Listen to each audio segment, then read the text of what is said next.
Jusqu'à 9h, Good Morning Business. Il est 7h44. Grosse responsabilité sur ses épaules. Stéphanie Dayan, la secrétaire nationale de la CFDT Service, bonjour. Bonjour. Parce qu'avec 31% de représentativité dans la branche hôtel, café, restaurant, vous pouvez, à vous seul, dire oui à la proposition du patronat. 16% de hausse sur la grille des salaires dans l'hôtellerie et la restauration. Écoutez ce qu'elle nous a dit il y a quelques minutes Thierry Grégoire, président de l'UMIH saisonnier, le négociateur pour l'UMIH. Il vous a lancé un appel. Écoutez-le. Je la connais bien, qu'elle prépare son stylo pour venir signer l'accord avant le 17 janvier. Elle n'a pas l'air pour l'instant, hein, mais... Ils ont suffisamment de temps pour réfléchir.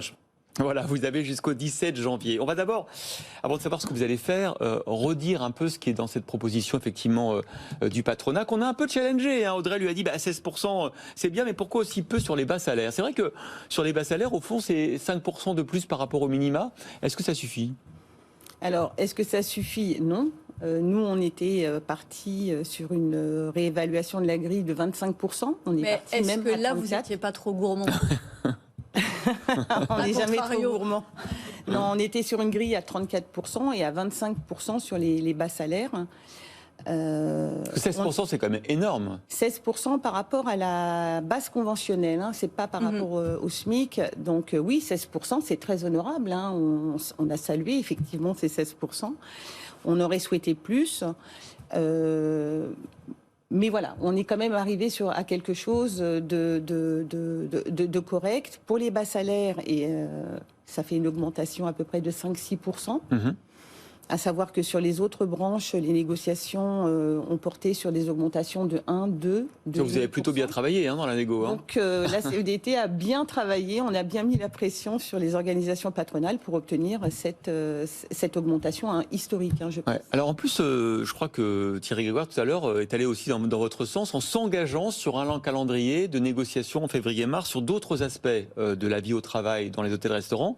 On était avec le patron du groupe hôtelier H8 Collection vendredi. Il nous disait que ce qui était important aussi, c'était de revoir effectivement les temps de pause entre le service du midi et celui du soir, de permettre aux employés de prendre parfois un dimanche ou un samedi, au moins une fois par mois. Certains groupes le font et ça apparemment, je sais pas, la fédération a l'air d'être prête à en discuter avec vous.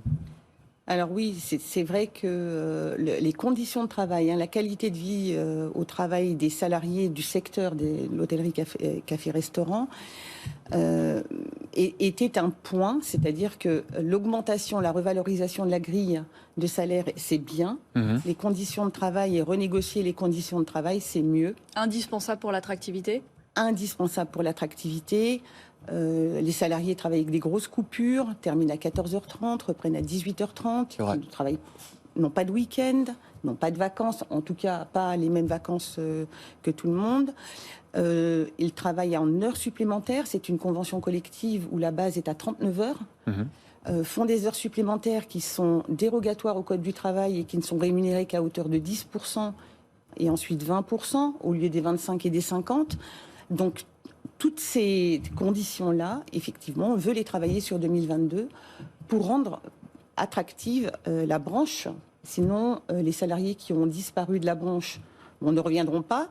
Ça, on en est quasiment sûr. Mais en tout cas, si on ne fait pas quelque chose sur cette branche-là, les salariés ne viendront pas. Mais ça veut dire que là, potentiellement, il pourrait y avoir un accord, un cadre, la reprise tant le marché du travail et surtout, finalement, on a l'impression que ça redonne du pouvoir aux salariés. Est-ce que c'est peut-être eux qui vont aller chercher les meilleures conditions de travail, qui vont aller chercher les meilleurs salaires, entreprise par entreprise? C'est le pouvoir du côté des entreprises individuellement. Oui, certaines entreprises l'ont compris. Donc, effectivement...